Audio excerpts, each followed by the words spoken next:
नमस्कार, मैं अमरीश कुमार आज फिर से उपस्थित हूं आप सभी के बीच में प्रत्येक टॉपिक के 5वें वीडियो के साथ। तो इस वीडियो में हम लोग स्त्री प्रत्यय के बारे में पढ़ेंगे। तो आइए फालतू बोलबच्चन को किनारे पर रखते हुए शुरू करते हैं। देखिए, सबसे ज्यादा अगर विद्यार्थी को कंफ्यूजन होता है तो वो स्त्री प्रत्यय में कंफ्यूजन होता है। कंफ्यूजन होने का कारण क्या है कि मार्केट में जितनी भी संस्कृत व्याकरण की पुस्तकें या किताबें मिलती हैं, उन पुस्तकों या किताबों में कुछ न कुछ कमियां या खामियां जरूर होती हैं और सही दिया भी रहता है तो इस तरीके से दिया रहता है कि हम लोगों को बिल्कुल समझ में नहीं आता है पढ़ने के बाद में।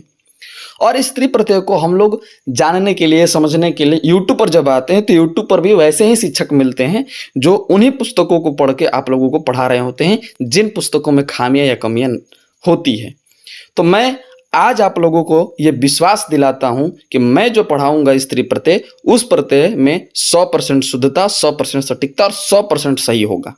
100% सही और 100% सटीक होने का कारण क्या है? तो इसका कारण यह है कि मैं जो आपको पढ़ाऊंगा वो पाणिनि द्वारा लिखा गया संस्कृत व्याकरण का संपूर्ण अध्ययन करने के बाद आपको पढ़ाऊंगा और सबसे आसान भाषा में पढ़ाऊंगा, इसलिए यह सही और सटीक होगा।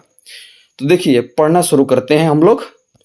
स्त्री प्रत्यय, देखिए स्त्री प्रत्यय से अगर परीक्षा में कुछ सवाल आने की संभावना अगर बनती है तो सबसे पहला अगर सवाल आने की संभावना जो बनती है वो पहला सवाल ये है कि वे प्रत्यय जिनके योग से पुल्लिंग शब्द स्त्रीलिंग बन जाते हैं क्या कहलाते हैं।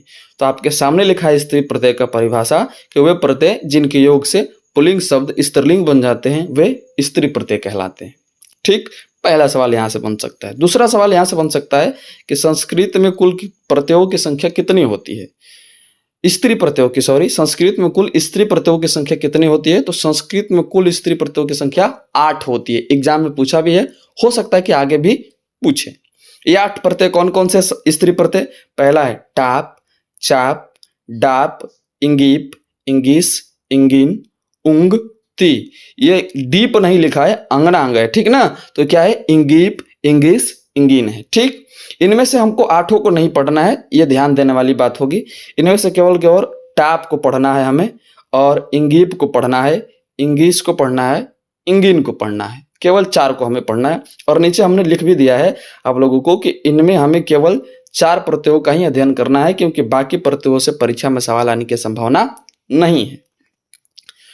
तो चलिए आगे बढ़ते हैं। अब आगे बढ़ने की कड़ी में जो हमारे सामने प्रत्यय आ रहा है वो प्रत्यय है टाप प्रत्यय। तो टाप प्रत्यय की पहचान क्या है? पहचान से ही एग्जाम में सवाल आते हैं, इसलिए हम लोग पहचान पढ़ रहे हैं। तो टाप प्रत्यय की पहचान क्या है? तो इसकी पहचान है कि जिस शब्द के अंत में आ जुड़ा हो। क्या जुड़ा हो? आ जुड़ा हो, उसमें टाप प्रत्यय होता है। जैसे अश्व जोड़ टाप बराबर अश्वा, बालक जोड़ टाप बराबर बालिका, वैश्य जोड़ टाप बराबर वैश्या। इन सब के अंत में देखेंगे तो आ की मात्रा जुड़ी हुई है। तो ध्यान देना है आप लोगों को कि जिस शब्द के अंत में आ की मात्रा जुड़ी हो उसमें टाप प्रत्यय होता है। अब यहाँ पर एक ध्यान दीजिएगा, सवाल एग्जाम में एक यहाँ से और भी पूछता है, पूछेगा आपसे कि आजादीगढ़ शब्दों में कौन सा प्रत्यय होता है। ठीक, तो आपको मैंने नीचे लिख दिया है कि आजादीगढ़ शब्दों में कौन सा प्रत्यय होता है? टाप प्रत्यय होता है। आप इसको याद रखेंगे, ये एग्जाम में पूछा भी है और हो सकता है कि आगे पूछे कि आजादीगढ़ शब्दों में कौन सा प्रत्यय होता है। तो आजादीगढ़ शब्दों में टाप प्रत्यय होता है। अगर आप ये सोच रहे हैं कि सर बता दीजिए कि आजादीगढ़ का मतलब क्या होता है, तो ना ही बताएंगे। क्यों? क्योंकि 10वीं बोर्ड में इतनी डिटेल से हमें चीजें नहीं जाननी है। मैं आपको जितना पढ़ा रहा हूं वो 10वीं बोर्ड के लिए बहुत काफी है। ठीक है, तो आइए अब आगे प्रत्यय जो है उस पर चर्चा करते हैं। अगला जो प्रत्यय है वो है इंगिप प्रत्यय। थोड़ा सा ऊपर कट गया है, ठीक, लेकिन ये लिखे हम लोग इंगिप ही है। ठीक है, तो इंगिप प्रत्यय की पहचान क्या है? इंगिप प्रत्यय की पहचान है कि जिस शब्द के अंत में त्रि, ती, अंति, नी जुड़ा हो उसमें इंगिप प्रत्यय होता है। जैसे गंत्री जोड़ इंगिप बराबर गंत्री, हंत्री जोड़ इंगिप बराबर हंत्री, तेजस्विन जोड़ इंगिप बराबर तेजस्विनी। और आप यहां देखेंगे कि इन तीनों के साइड में एक सूत्र लिखा है, जिस सूत्र का नाम है ऋणे भयो इंगिप सूत्र। अब यह सूत्र का मतलब क्या? ये सूत्र यह कहना चाह रहा है कि गंत्री है या हंत्री है या तेजस्विन है, इनमें जो सूत्र लगा है वो ऋणे भयो सूत्र लगा है।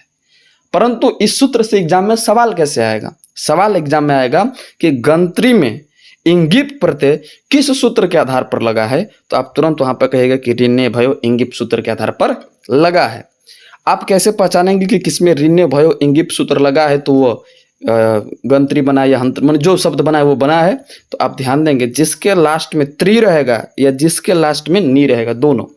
अगर किसी के लास्ट में त्री रहे या फिर नी रहे और उसमें आपसे एग्जाम में सवाल पूछे कि इसमें बताइए कि किस सूत्र के आधार पर इंगिप प्रत्यय लगा है, तो आप हमेशा कहिएगा कि ऋण्य भयो इंगिप सूत्र के आधार पर यहाँ पर जो लगा है वो इंगिप प्रत्यय लगा है। आगे बढ़ते हैं। भवत जोड़ इंगिप बराबर भवंती, बलवत जोड़ इंगिप बराबर बलवती, भवत जोड़ इंगिप बराबर भवती। अब आप यहाँ पर कहिएगा कि सर जी ऊपरो भवत है नीचवो भवत है, और ऊपरा भवत में इंगिप जोड़ेंगे तो भवंती, और नीचवा भवत में इंगिप जोड़ेंगे तो भवती हो जाएगा। हो जाएगा। भवत जो हमने ऊपर लिखा वो क्रिया है, ठीक। भू धातु है, धातु है, क्रिया का मतलब धातु, धातु है, और धातु में हम लोग क्या जोड़े हैं, सत्री प्रत्यय, तो बनाए भवत। तो ऊपर जो भवत लिखा है वो क्रिया है जिसका अर्थ होता है होती हुई, और जो नीचे भवत हमने लिखा है वो सर्वनाम है। वो क्या है, सर्वनाम है, जिसका अर्थ होता है तुम्हारा, आपका या आप, इस प्रकार से होता है, ठीक। तो ये हो जाएगा। आपको बस क्या ध्यान देना है कि लास्ट में अंति और ती जुड़ा हुआ है कि नहीं। अगला जो देखेंगे, श्रीमत जोड़ इंगिप बराबर श्रीमती, पच जोड़ इंगिप बराबर पचंती। और आप ये देखेंगे कि तीनों चारों पांचों जो है, तीन दो पांचों जो है, वो उसके साइड में लिखा है उगितश्च सूत्र। मतलब ये कि इन सब में जिस सूत्र से इंगिप प्रत्यय हुआ है वो सूत्र है उगितश्च सूत्र।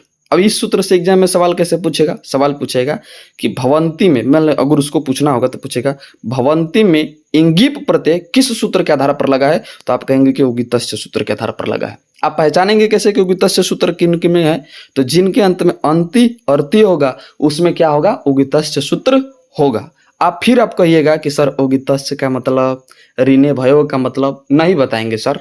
क्यों नहीं बताएंगे, क्योंकि 10वीं क्लास में इतनी डिटेल से आपको जानने की कोई आवश्यकता नहीं है। मैं जितना पढ़ा रहा हूँ आप उतना पढ़ लीजिए, एग्जाम में एक भी सवाल छूट जाएगा आपसे तो हमसे कहिएगा, ठीक है।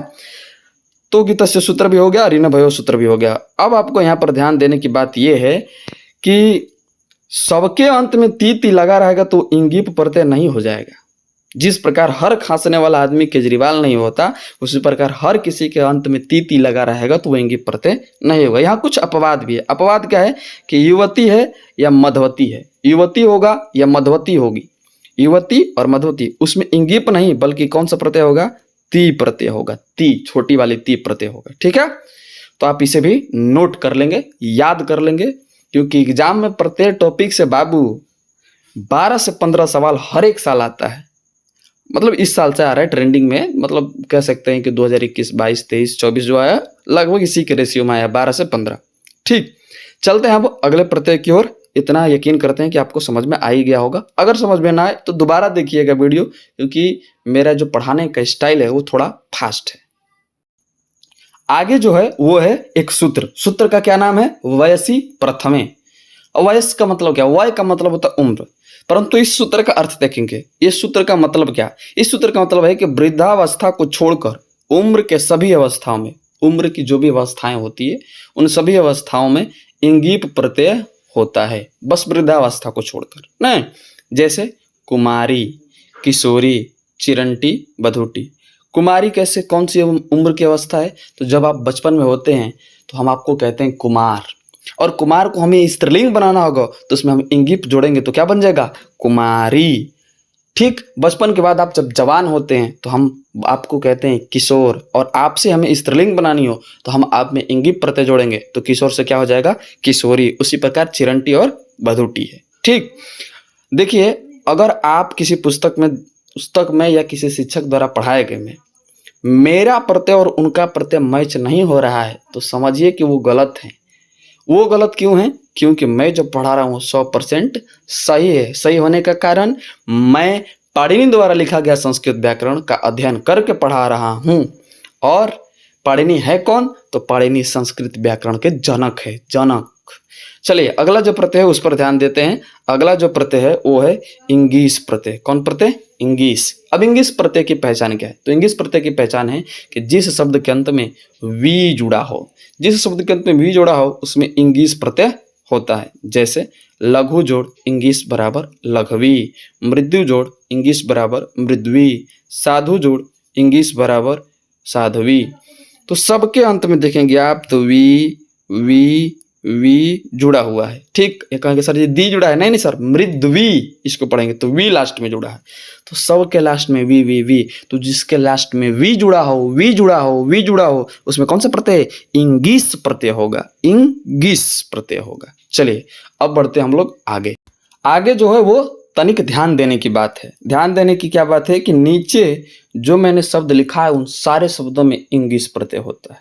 नीचे कौन कौन से शब्द लिखे? इंद्राणी, वरुणानी, भवानी, सर्वाणी, रुद्राणी, मृदानी, हिमानी, अर्यानी, यवानी, यवनानी, मातुलानी, आचार्यानी। ये जितने भी शब्द है, कितने? 1 2 3 4 5 6 7 8 9 10 11 12 ऐसे शब्द हैं जिनमें इंगिस प्रत्यय होता है। बहुत सारी किताब में आप देखेंगे तो इंगिप दिया होगा। क्या दिया होगा मेरे लाल? इंगिप। परंतु इंगिप नहीं होता है। पाणिनि ने इनके द्वारा एक सूत्र लिखा है इनके लिए। वो सूत्र बहुत लंबा है, मैं यहाँ पर इसलिए नहीं लिखा हूँ, मैं आपको सटीक बस यही बता रहा हूँ। आप कहेंगे तो मैं सूत्र भी आपको दे दूंगा, कोई दिक्कत नहीं है, आप कमेंट बॉक्स में मांग लीजिएगा। इंद्राणी, वरुणानी, भवानी, सर्वाणी, रुद्राणी, मृदानी, हिमानी, अर्यानी, यवानी, यवनानी, मातुलानी, आचार्यानी, इन जितने भी 12 शब्द हैं, इन 12 शब्दों में इंगिस प्रत्यय होता है। कौन सा प्रत्यय? इंगिस प्रत्यय। एग्जाम में जब भी आएगा आप इंगिस मारिएगा, इंगिप नहीं मारिएगा। अगर किताब में कहीं दिया है समझिए कि किताब गलत दिया है। ठीक, चलिए बढ़ते हम अब आगे। आगे जो है वो है नोट। नोट का मतलब ध्यान देने वाली बात। तो आप नोट कीजिएगा, मतलब ध्यान दीजिएगा। ध्यान देने वाली पहली बात क्या है? पहली बात यह है कि सीध गणीय शब्दों में इंगिस प्रत्यय होता है। अब ये सीध गणीय क्या होता है?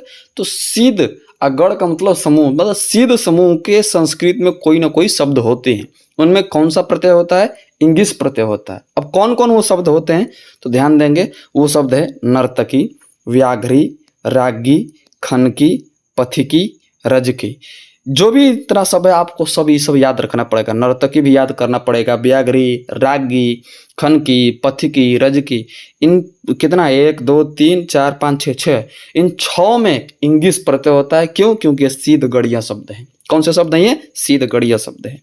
दूसरा ध्यान देने वाली बात क्या है कि गौरादि गणीय शब्दों में इंगिस प्रत्यय होता है। मतलब अब गौरा जो शब्द है, गौर जो गढ़ का शब्द है उसमें भी, अब गौर गढ़ क्या है? तो गौर समूह का संस्कृत में कोई ना कोई शब्द होता है, उनमें कौन सा प्रत्यय होता है? इंगिस प्रत्यय।